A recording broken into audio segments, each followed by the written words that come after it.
어디 아파트라고 해서 정보를 받은 거예요. 그러면 그 전에 업체에서 했던 자료를 좀 주십시오 하고 저희가 인수를 받아가지고 갈 거 아니에요, 진행을. 그게 허위 정보야, 전부 다. 뭔가 집도 다르고 뭐 차 정보도 다르고, 그러니까 허위 정보를 받고 그런 다음에 이 사람은 벌써 없어진 상태야, 돈만 먹고. 그런 업체들이 너무 많이 생겼고 객단가가 좀 높다 보니까 한탕 치고 폼 하나 바꿔버리고 또 한탕 치고 바꿔버리고 뭐 이러면 남으니까, 훨씬 더 남으니까 일 안 하고 몇백 받는데.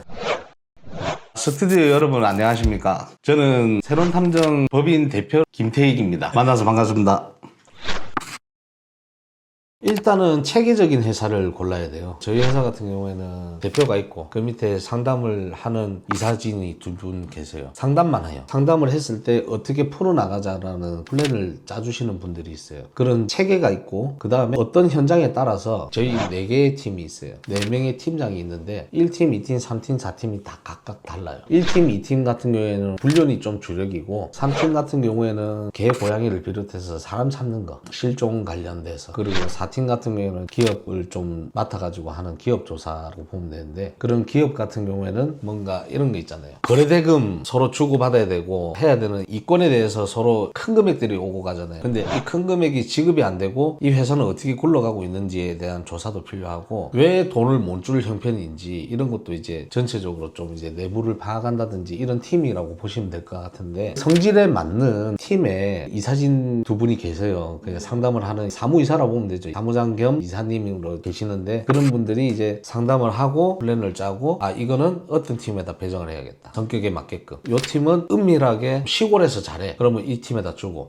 여기는 도시에서도 좀 안 튀는 팀원들이 많으니까 그 팀에다가 배정을 하면 요 도심에서 활발하게 증거를 잘 갖고 올 것 같아, 이런 걸 판단해서 그런 다음에 사건을 배정을 하거든요. 그런 것처럼 좀 체계적인 회사, 대표가 직접 가서 상담하고 대표가 직접 현장 뛴다 하고, 이게 사실상 불가능해요. 퀄리티가 좀 떨어진다? 그리고 이게 팀원들한테 내려가면 팀장이 책임지고 그 사건을 풀어와야 돼요. 저희 체계는 그래요. 팀장이 최종적으로 저한테 보고가 올라와요. 어떤 사건이 어떻게 돼서 어떻게 해서 어떻게 쫙 이렇게 나열해가지고 몇 월 며칠 몇 시에 출근했고 몇 시에 어디 갔고 몇 시에 퇴근했다, 이렇게 주소지까지, 무슨 로 75번 길 2층 식당 누구랑 만났다, 이런 것까지 싹 다 디테일하게 퀄리티 있게끔 제가 일을 그렇게 했고, 그래가지고 의뢰인은 저희한테 맡겼을 때 주소 상세히 넣어주면 어떤 아파트 몇 번지 몇 동 몇 호에 있다 전달을 해줬을 때, 아 거기 우리 친척 집이에요 하는 경우도 있고, 아 그 집은 잘 모르는 곳인데 라고 해갖고 그 집을 좀 조사해 주세요 하는 경우도 있고, 그렇다시피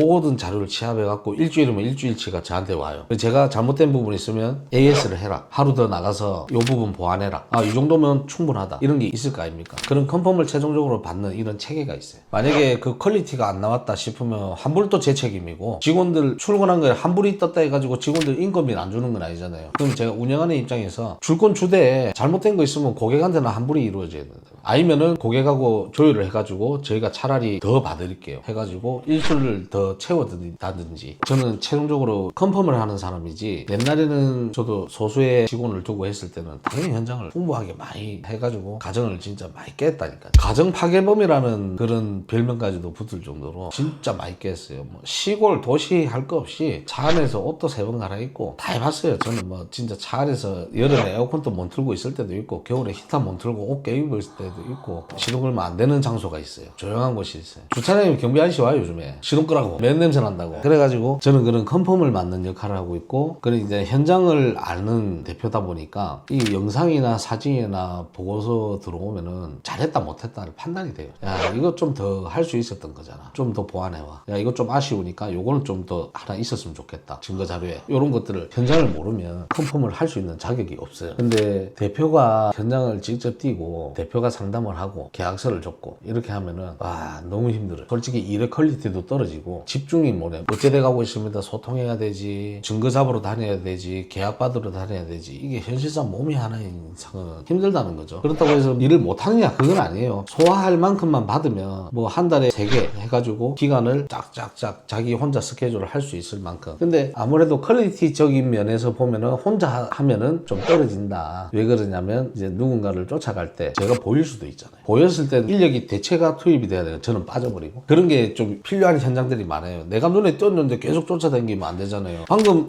집에서 나올 때 봤는 사람이 이마트 갔는데 있어. 또 보이네 저 사람이. 자, 이때부터 이제 일이 풀리기가 힘들어요. 그렇기 때문에 좀 체계적인 직원들이 좀 갖춰져 있는 회사를 좀 고르는 게 일단 1번인 것 같고, 두 번째는 전화로만 계약하고 돈 입금하세요. 저희 일 진행할게요. 뭐 이렇게 하는 업체가 있어요. 계약서는 무조건 필수입니다. 상담을 하고 날짜를 잡으려면 유선 상담을 해야겠죠. 그 다음에 유선 상담을 하고 나서 꼭 대면 미팅을 가지셔야 돼요. 그게 뭐 저희 같은 사무실이 있다든지 없어도 되는 업이기 때문에 카페에서 만날지언정 그 회사가 정확해야 되고 사업자가 정확하게 있고 사업자랑 일치하는 회사 계약서를 꼭 작성하고 일을 진행했을 때 혹시나 나중에 뒤에 문제 됐을 때 그 계약서를 들이밀고 그래도 계약 조항은 다 따져야 될 거 아니에요. 서로 간에 약속된 걸 지켜야 되니까. 그리고 뭐 필요한 거 있으면은 특약사항에다 꼭 적으시고, 저희는 항상 특약란을 비워두거든요. 원하는 요청이 있을 거니까. 우리가 작성해 놓은 계약서는 일방적인 거잖아요. 그 상대방이 원하는 계약 내용이 있을 거 아닙니까? 그거는 저희가 반영해 가지고 가능한 부분만 특약사항에다가 적어서 지킬 수 있는 말만 한다, 이렇게 하면 될 것 같아요.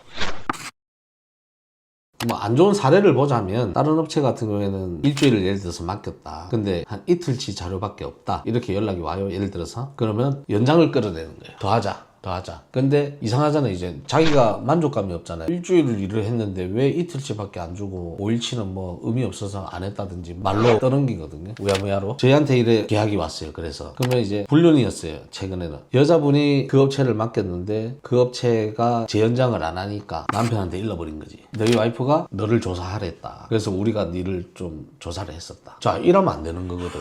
우리도 실질적으로 이름이 팔려가지고 오해를 산 전화를 받은 적이 있어요. 여자가 남편을 감시해달라 했는데 여자가 다른 업체를 맡겼는데 그 업체랑은 진짜 계약을 했으니까 문자나 카톡을 실시간으로 계속 삭제를 했어요. 근데 우리랑 유선 상담을 한 적은 있거든요. 그러면 우리도 이제 전화가 끝나고 문자라는 걸 남길 거 아닙니까? 필요하실 때 연락 달라. 그걸 남편이 보고 우리한테 맡긴 줄 알고 우리 뭐 고발하네 말이야. 우리는 그 일을 안 했거든. 근데 그 남편은 또 어떻게 알게 됐느냐? 그 업체에서 남편한테 가가지고 돈을 또 받은 거예요. 알려주면서. 이 업계가 그런 게 좀 많다 보니까 성도덕이 없죠. 자기는 돈만 벌면 되는데. 그래서 유선으로만 상담을 하고 계약을 하고 전화통화로 계약금 얼마 입금하시면 됩니다라고 하는 업체들 얼굴도 모르는데 조심하셔야 된다는 거지. 제일 걸러야 되는 1순위 중에 하나예요. 만나가지고 계약을 하고 이게 업태가 탐정이고 업종이 조사 서비스 업으로 해갖고 세무서에서 정확하게 사업자를 내주는데 왜 숨기냐고. 왜 숨어서 전화로만 하냐고. 그래가지고 뭐 일 안 했다고 따지는 분들도 있을 거 아닙니까? 협박한다니까요. 협박해요. 진짜 협박 당해가지고 울면서 전화 오시는 분들 많아요. 내가 녹음 파일도 다 들고 있어요. 그분들 거. 어떤 업체에서 당했다 이런 것들 다 있어요. 저한테.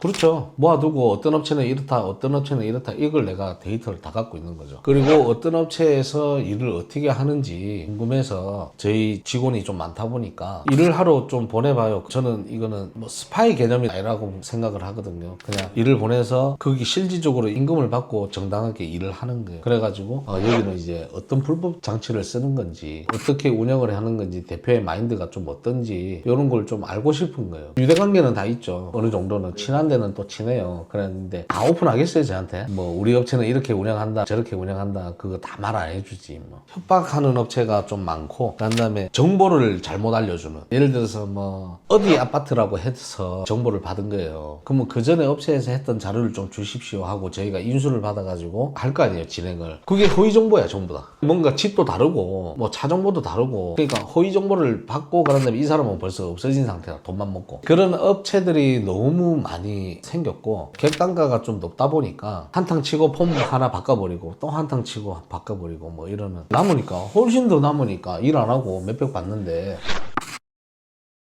네, 그러니까 저희 같은 경우에는 무조건 정찰제예요. 그냥 하루에 70으로 고정이에요. 70인데 2명 인건비 나가면 15만원씩 30만원 나가고 애들 밥값, 털비 어느 정도 지원해주면 10만원 그냥 없어지거든요 하루에. 그러면 30이 남아요 70에서. 그럼 30이면 저희 그 상담 나가는 사무이사님들 뭐 기름값 뭐 이런 것도 있고 회사 월세 그리고 나도 돈 가져가야 되잖아요. 그러니까 빡빡해요 솔직히. 빡빡한데도 우리는 뭐 한 명이 더 들어갔다 해갖고 추가금을 발생한다든지 지역을 벗어났다 해갖고 추가금을 받는다든지 그런 건 없어요. 자꾸 돈을 요구하는 업체들 좀 조심해야 된다. 이래서요 저래서요 요래서요 이래서 자꾸 돈이 필요해요 이렇게 요구하는 분들이 있어요. 그리고 우리 같은 경우에는 그런 게 있었어요. 어떤 남자를 쫓아갔는데 방값이 너무 비싼데요. 하루에 60만 원 거야. 그래갖고 야 이거는 의뢰인하고 상의를 해서 잡아야 되겠다. 모텔이나 이런 거 우리가 알아서 합니다. 네, 우리가 알아서 뭐 유도리 거 출장 가면은 알아서 하는데 방법이 너무 비싸 버리니까 저희 남는 게 아예 없잖아요. 그래서 이제 상의를 해야지. 우리가 뭐 무턱대고 결제를 하고 돈 내놓으세요 이렇게 하진 않아요. 상의를 해서 여기가 방값이 60만 원 정도 하는데 풀빌라다. 이 풀빌라 내에서 우리가 방을 잡고 같이 있어야지. 우리가 그냥 아무것도 안 하고 주차장에 차만 대놔도 관리인이 와서 나가라 하거든요. 관련자가 아니기 때문에. 그럼 우리도 고객이 돼야 된단 말입니다. 그래서 이제 전화를 해요. 전화를 해가지고 저희 그 좀 상의를 해가지고 의뢰인이 와이프였는데 좀 이거 방이 좀 비싸서 그러는데 이러니까 거기 어디예요 이러더라고. 여기 어디입니다 이러니까 저렇게 거기 내가 갔던 데인데 이래 된 거예요. 그래갖고 거기 시설 좋아서 그렇게 비싼 편이다 알고 있다. 일단 결제하시고 그건 추가금 드리겠다. 이런 경우는 있어요. 추가금에 대해서는 그 외적으로는 딱히 없어요. 너무 비싸다 싶으면 그거는 쓰고 나서 통보하는 게 아니고 상의를 하고 일 해결을 하는 거죠. 만약에 그걸 원치 않는다. 저는 뭐 비용을 드리기 싫다 이렇게 하면 그러면 우리가 알아서 또 포지션을 잡아야지. 입구에 나온다든지 뭐 이런 것들을 이 건물 외쪽으로 장소에서 저희가 대기를 하는 공간을 찾는 거는 우리 임무죠. 그러니까 방송에 나갔다고 해서 또 막 믿어서도 안 되고 회사에 대해서 체계 이런 것들을 좀 그리고 어떻게 해서 이루어지는지 뭐 불가능한 거 없습니다. 다 됩니다. 이렇게 하는 업체가 다 있어요. 이거 잡아줄 수 있어요? 다 잡습니다. 저희는 못하는 거 없습니다. 그런 게 어디 있어요. 못하는 건 못한다고 얘기를 해야 돼요. 진짜 어려운 거는 어렵다라고도 얘기해봐야 되고 진짜 힘들면 힘들다고 얘기해야 돼요. 차라리 처음에 시작을 할 때 저희 인력이 너무 많이 필요할 것 같으니까 비용이 조금 뭐 추가적으로 발생될 것 같다든지 뭐 이런 것들을 얘기를 하면 돼요. 엄청 이제 큰 공기관이 있어요. 관리가 얼마나 빡신데 공기관 중에서도 사람이 거기는 민원인이 갈 수 있는 공간도 아니에요. 거기는 관계자만 가는 거지. 근데 거기서 직원끼리 훈련이 난 거예요. 그런 데는 불가피하게 그 뒷산에도 한 명이 올라가서 준비해야 되고 뭘 준비하냐면은 차가 이제 나갑니다. 알려줘야 될 거 아니에요. 우리가 그 내부를 못 들어가요. 거기는 등록된 차량만 들어갈 수 있고 우리가 들어가가지고 뭐 좀 물어보러 왔습니다. 뭐 이렇게 할 수 있는 그런 공간이 아니에요. 위치 자체가 뭐 세무서 동사무소 뭐 이런 공무원들 다 해봤지만은 그런데 힘들어요. 그런 거는 사람이 4명씩 들어가야 된다 했을 때 조금 추가 비용이 발생한다. 이 정도는 좀 알려주고 그냥 있는 그대로 얘기해줘야 되는데 뭐 무조건 자신감 있어갖고 잘한다 다 할 수 있다 다 풀어낼 수 있다 그리고 뭐 스파이 앱 심어가지고 뭐 할 수 있느냐 이해됩니다. 사기야. 그거는 사기라니까. 그거는 건 없어요 진짜. 우리도 뭐 하면서 뭐 남의 폰에다가 스파이 앱을 심어가지고 뭐 위치 추적하고 그냥 헛소리라 다. 만약에 그게 설령 가능한 짓이라 하더라도 엄청난 불법이에요. 그거는 의뢰를 맡긴 사람도 굉장히 크게 다쳐요. 그건 처벌이 세요. 우리가 뭐 할 때 좀 쫓아다니다가 걸리면은 경찰한테 걸리면은 인정하고 쫓은 거 맞습니다. 스토킹 처벌법 이렇게 처벌을 받는다 치면 그거는 그때부터는 얘기가 달라져요. 장비를 사용하는 순간부터 위치 추적기라든지 진짜 어디에 심어놓은 몰래카메라라든지 아니 뭐 도청 장치라든지 특히 차량 내부에 도청을 많이 설치를 하거든요. 의뢰인분들이 그것 또한 좀 안 했으면 좋겠어요. 그런 거 해준다는 업체도 있어요. 도청 장치 설치해 줄 수 있어요. 위치 추적기 붙여줄 수 있어요. 이렇게 했을 때 예 가능합니다. 대신에 뭐 추가 비용이 든다 안 든다 그거는 이제 업체마다 다르겠지만은 그렇게 해주겠다 하는 곳이 있으면 걸러요. 뭐 추후에 하다가 사람이 하는 일인데 하다가 걸릴 수도 있고 그때 일이 또 다르게 커진다. 그리고 오히려 역으로 유책 잡으려고 하다가 더 큰 유책으로 해갖고 합의가 뭐고 필요 없이 그냥 당할 수도 있다. 이혼을.